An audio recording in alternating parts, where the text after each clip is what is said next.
আসসালামু আলাইকুম রহমতুল্লাহ। সম্মানিত দর্শক ও শ্রোতা, অনেক ভাই বোনেরা বলেছেন, হুজুর বাসর রাতের কাজগুলো কি, আমল বা সুন্নতগুলো কি? খুব গুরুত্বপূর্ণ একটা বিষয়। জীবন চলার একটি নতুন পথ যখন দিগন্তটা শুরু হয়, তখন আপনি কি করে করবেন? আপনি যদি ভুল করে ফেলেন, সারা জীবন ভুলের ভিতরে যেতে পারে কিনা? এই বিষয়টা কিন্তু মনোযোগ দিয়ে শুনবেন। আপনি যখন বিয়ে করছেন, রাসূল সাল্লাল্লাহু আলাইহি সাল্লামের একটা সুন্নত আপনি আদায় করলেন। বিয়ের রাতে আপনি অমায়িক আচরণ করতে হবে। সুন্দরভাবে নিজেকে উপস্থাপন করতে হবে। এই সুন্দর হাসি মুখ করে রাখা এটাও একটা সওয়াবের কাজ, একটি ভালো কাজ। স্ত্রীর সাথে কোমল আচরণ করা এটাও একটা ভালো কাজ। রাসূল সাল্লাল্লাহু আলাইহি সাল্লাম স্ত্রীর সাথে খুব কোমল আচরণ করতেন। আসমা বিনতে উমাইস রাদিয়াল্লাহু তাআলা আনহা বর্ণনা করেন। তিনি বলেন, আমরা আয়েশা সিদ্দিকা রাদিয়াল্লাহু তাআলা আনহার বান্ধবী ছিলাম। রাসূল সাল্লাল্লাহু আলাইহি সাল্লাম এর জন্য আয়েশা সিদ্দিকা রাদিয়াল্লাহু তাআলা আনহাকে আমরা সাজিয়ে গুছিয়ে ঘরে প্রবেশ করিয়ে দিলাম। তখন আসমা রাদিয়াল্লাহু তাআলা বলেন, আল্লাহি আল্লাহর শপথ, আমরা শুধুমাত্র রাসূল সাল্লাল্লাহু আলাইহি ওয়াসাল্লাম ঘরে ১ পেয়ালা দুধ ছাড়া আর কিছুই আমরা পাইনি। তিনি সে পেয়ালা থেকে কিছুটা পান করলেন। আয়েশা রাদিয়াল্লাহু তাআলা আনহাকেও দিলেন। আয়েশা রাদিয়াল্লাহু তাআলা আনহা অল্প বয়স হওয়ার কারণে কিছুটা লজ্জা বোধ করলেন। তখন আ আমরা বললাম যে, রাসূল সাল্লাল্লাহু আলাইহি ওয়াসাল্লামের হাতকে তোমরা ফিরিয়ে দিও না, তোমরা গ্রহণ করো। হ্যাঁ, তখন ইতস্তত হয়ে হাতে নিল এবং একটু পান করল। রাসূল সাল্লাল্লাহু আলাইহি ওয়াসাল্লাম বললেন, তোমার বান্ধবীদেরকেও এটা দান করো বা এটা দাও। তখন আ বান্ধবীদেরকেও এটা দেওয়া হলো। মুসনাদে আহমদ শরীফের ২৬,৯২৫ নম্বর হাদিস শরীফে কিন্তু এই হাদিসটা এসেছে। এর মানে হলো বাসরাতে একটু, একটু মিষ্টি বা একটু দুধ পান করা এটা সুন্নাত। নিশ্চয়ই বিষয়টা বুঝতে পারছেন। সম্মানিত দর্শক, আয়েশা রাদিয়াল্লাহু তাআলা আনহা অল্প বয়স হওয়ার কারণে কিছুটা লজ্জা বোধ করলেন।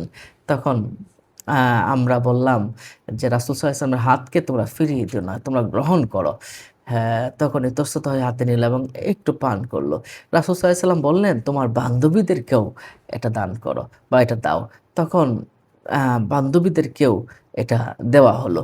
মুসনাদে আহমদ শরীফের ২৬,৯২৫ নম্বর হাদিস শরীফে কিন্তু এই হাদিসটা এসেছে। এর মানে হলো বাসরাতে একটু, একটু মিষ্টি বা একটু দুধ পান করা এটা সুন্নাত। নিশ্চয়ই বিষয়টা বুঝতে পারছেন। সম্মানিত দর্শক ও শ্রোতা, এছাড়া আপনি নবদম্পতিকে যখন ভিতরে প্রবেশ করবেন, তখন একজন আরেকজনকে সালাম করবেন। স্ত্রী সালাম করবে, স্বামীও সালাম করবে এবং ঘরে প্রবেশ করার পরে স্বামী তার স্ত্রীর কপালে এবার ডান হাত রেখে কল্যাণের জন্য একটা দোয়া করবে। এই দোয়াটা আপনারা পড়ে নিতে পারেন, অথবা বাংলাতে যারা পড়বেন বাংলাতেও পড়ে নিতে পারেন। দোয়াটা আরবিতে পড়াটাই সুন্নাত। দোয়াটা কি, আল্লাহুম্মা ইন্নী আসআলুকা মিন খাইরিহা ওয়া খাইরি মা জাবালতাহা আলাইহি ওয়া আউযু বিকা মিন শাররিহা ওয়া শাররি মা জাবালতাহা আলাইহি। আমি ডেসক্রিপশন বক্সে এই দোয়াটা লিখে দিব, দেখে নেবেন। এটার অর্থ হলো, হে আল্লাহ, আমি আপনার কাছে এর কল্যাণ এবং যে স্বভাবের উপরে একে সৃষ্টি করেছেন তার কল্যাণ প্রার্থনা করছি, এবং এর অকল্যাণ এবং যে স্বভাবের উপরে একে সৃষ্টি করেছেন তা থেকে আপনার কাছে আমি আশ্রয় চাচ্ছি। এই দোয়াটা কিন্তু আপনি পড়বেন। এই দোয়াটা সুনানে আবু দাউদের ২১৬০ নম্বর হাদিস শরীফে কিন্তু এই দোয়াটা এসেছে। তাহলে এই দোয়াটা পড়ার পরে আপনার আরেকটা কাজ আছে। আপনি ২ রাকাত নামাজ আদায় করবেন। ২ রাকাত নামাজ, এটাকে ওলামায়ে কেরাম সালফে সালেহিনগণ মুস্তাহাব বলেছেন। এ বিষয়ে একটা হাদিস শরীফে এসেছে। আব্দুল্লাহ ইবনে মাসউদ রাদিয়াল্লাহু তাআলা আনহু এর কাছে এসে বলল, আমি এক যুবতীকে বিয়ে করেছি। আমি আশঙ্কা করছি সে আমাকে অপছন্দ করবে। তখন বর্ণনাকারী বলেন, আব্দুল্লাহ ইবনে মাসউদ রাদিয়াল্লাহু আনহু তিনি বললেন, মিল মহাব্বত তো আল্লাহর পক্ষ থেকে আসে, আর দূরত্ব আর ঘৃণা শয়তানের পক্ষ থেকে আসে। শয়তান তাকে অপছন্দ করে তুলতে চায়। যখন সে তোমার কাছে আসবে, অর্থাৎ তোমার স্ত্রী যখন তোমার কাছে আসবে, তাকে তোমার পিছনে ২ রাকাত নামাজ আদায় করার নির্দেশ করবে। তুমিও ২ রাকাত নামাজ আদায় করবে, সেও ২ রাকাত নামাজ আদায় করবে। তাহলে মুসান্নাফ ইবনে আবু শাইবার ১৭,১৫৬ নম্বর হাদিস শরীফে এসেছে ২ রাকাত নামাজ আদায় করা। ২ রাকাত নামাজ আপনি কি করে আদায় করবেন? ২ রাকাত নামাজ আপনি নফল নামাজ হিসাবেই শুকরিয়াতান আমি নামাজ আদায় করছি, আল্লাহু আকবার। নামাজ শুরু করে দিবেন। তারপর যথারীতি আপনি সানা পড়বেন, সূরা ফাতিহার পরে যেকোনো একটা সূরা মেলাবেন। এভাবে ১ম রাকাত শেষ করে ২য় রাকাতেও সূরা ফাতিহার পরে যেকোনো একটা সূরা মিলায়ে সালাম ফিরাবেন। সূরা মিলায়ে তাশাহুদ পড়ে এবং দুরূদ শরীফ, দোয়া মাসুম পড়ে আপনি সালাম ফিরাবেন। সালাম ফিরিয়ে আল্লাহর কাছে দোয়া করবেন। ইনশাআল্লাহ আল্লাহ আপনাদেরকে ভালো কিছু দান করবেন। মনে রাখবেন, স্ত্রী এবং স্বামী কিছু কাজ আছে, এই কাজগুলো আপনাকে করতে হবে। আর পরে যদি আপনি সহবাস করতে চান, তাহলে স্ত্রী সহবাসের এই দোয়াটা পড়ে নিবেন। দোয়াটা পড়াটা খুব জরুরি। দোয়াটা কি? বিসমিল্লাহি আল্লাহুম্মা জান্নিবনা শাইতানা ওয়া জান্নিবিশ শাইতানা মা রাযাকতানা। এটার অর্থ হলো, আল্লাহর নামে শুরু করছি। হে আল্লাহ, আমাদেরকে তুমি শয়তান থেকে দূরে রাখো।